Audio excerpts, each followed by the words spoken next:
வந்து கிஷோர் சார் எத்தனை பேருக்கு நீங்க சேதுனாக்கு வந்து கிட்டத்தட்ட 10-12 படம் பேசியிருக்கேன். அது என்னன்னா சென்சார்க்காக பேசியிருக்கேன். இஃப் இன் கேஸ் ஏதாவது மிஸ்ஸிங் இருக்கு, 2 டயலாக் 3 டயலாக் மிஸ்ஸிங் இருக்கு, அண்ணா ஊர்ல இல்ல அப்படின்னா நான் நீ போய் பேசலாம் அப்படின்னு அவரோட கன்சென்ட்டோட அது நடக்கும்போது அவர் சொன்னாதான் ஐயோ நம்ம பாட்டு சும்மா அவர் வாய்ஸ் வரணும்னு போய் பேசிக்க முடியாது, அண்ணன் சொன்னாதான். அப்புறம் அந்த மாதிரி இதெல்லாம் கிரெடிட்டட். ஏதாவது ஒரு வாய்ஸ் மிஸ்ஸிங் இருக்கு அப்படின்னா மணியை கூப்பிடுங்க, அவ்வளோ. அது வந்து இங்க டப்பிங் சர்க்கிள்ல வந்து நீங்க அதை ரொம்ப என்ஜாய் பண்ணி பண்றீங்கல்ல, எந்த பார்ட்டுக்கு எனக்கு வந்து அங்க இருந்தா நாங்க ஸ்டார்ட் ஆனோம், ஜாலியா இருக்கும். டப்பிங் அவரோட ஃபோர்ட், ஜாலியா இருக்கும். கோட் படத்துல விஜயகாந்த் சாருக்கு டப்பிங். சோ அது ஆக்சுவலி ரொம்ப நிறைய பேருக்கு தெரியுமா அப்படின்றது எனக்கு தெரியல. இல்ல அது மட்டும் இல்ல, நிறைய படங்கள்ல நான்லாம் இப்போ தியேட்டருக்கு போனா எங்க இதுல டப்பிங் பண்ணிருக்கீங்க, எத்தனை பேருக்கு பண்ணிருக்கீங்கன்னு கேக்குறேன். அது இப்ப வந்து நிறைய படங்கள்ல பேர் முன்னாடி கிரெடிட்ஸ் போடுறாங்க. இப்பெல்லாம் முன்னாடிலாம் வந்து நீங்க நினைச்சு கணக்குல வராத நிறைய படங்களுக்கு ஆக்டர்ஸ் எல்லாம் வந்து இஃப் இன் கேஸ் அவங்களால வர முடியல மிஸ்ஸிங்னா நான் தான் இந்தியன் 2ல வந்து விவேக் சார் மனோபல சார் நான் பேசினேன். வேட்டையில அமிதாப் பச்சன் சாருக்கு நான் கிட்டத்தட்ட அவங்க ஏஐ நான் பேசியிருக்கேன். அப்புறம் விஜயகாந்த் சார் இப்ப விடுதலையில வந்து கிஷோர் சார் எத்தனை பேருக்கு பேசுனீங்க. சேதுனாக்கு வந்து கிட்டத்தட்ட 10-12 படம் பேசியிருக்கேன். அது என்னன்னா சென்சார்க்காக பேசியிருக்கேன்.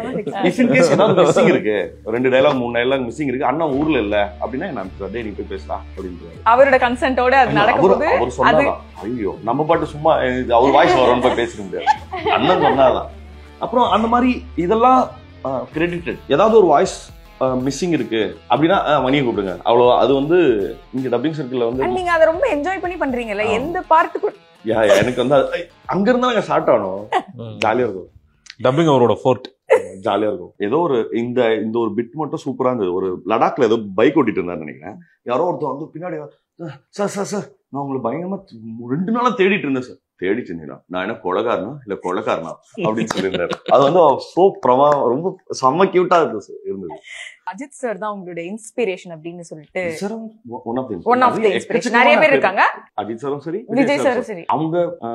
அவங்களோட பேஷன் ஆரல்ஸ் ஆஃப் ஸ்கிரீன் இல்ல, அவங்களுக்குன்னு வெவ்வேறு கனவுகள் இருந்திருக்கு. பட் அதுக்காக அவங்க என்ன சொல்றது, அதுக்கு தகுதியானவர்களா மாறி அதுக்கப்புறம் 2 பேரும் வந்து அவ்வளவு அழகா வந்து அதை என்ன சொல்றது, அதை பர்சீவ் பண்றது பார்க்கல அவ்வளவு நம்பிக்கையா இருக்கு. ஓஹோ இப்ப நம்ம கூட இன்னொரு வெவ்வேறு பெரிய கனவுகள் இருந்தா அது ஒன்றும் பலிக்காமலாம் போகாது, ஆனா ஒர்க் பண்ணிட்டே இருந்தா அது 2 பேருமே அவ்வளவு பிரமாதமா பண்ணிருக்காங்க. அவ்வளவு கிரேஸ்ஃபுல்லா இருக்கு பார்க்க. அவங்க ஸ்டார்ட் பண்ண இடத்த பார்க்கணும், ஓகேவா, to where they become now. நீங்க பாத்தீங்கன்னா நான் யோசிச்சு பாருங்க, இப்பதான் ஒரு 10 படம் நடிச்சிருக்கோம்னு வச்சுக்கோங்க. இதுக்குள்ள நான் வந்து என்ன சொல்றது, வேலையெல்லாம் முடிச்சுட்டு ஒரு 6 மணிக்கு வீட்டுக்கு போறதுக்குள்ள அவ்வளவு கேஸ் இருக்கு மண்டைக்குள்ள. நான் இத்தனைக்கும் வந்து அவ்வளவு ஒரு ஸ்மால் டைம் ஆக்டர்னு வச்சுக்கோங்க. பட் நான் யோசிச்சு பார்ப்பேன், அப்பனா அவங்க எவ்வளவு கோ த்ரூ பண்ணிருப்பாங்க. Like beat Ajith sir, Vijay sir, safe யார வேணா சொல்ல, அப்ப எவ்வளவு கோ த்ரூ பண்ணிருப்பாங்க. எனக்கு வந்து நினைச்சு பார்த்தாலே இல்ல, ஐயோ என்னென்னலாம் கோ த்ரூ பண்ணிருப்பாங்க அப்படிங்கிறது தான். நீங்க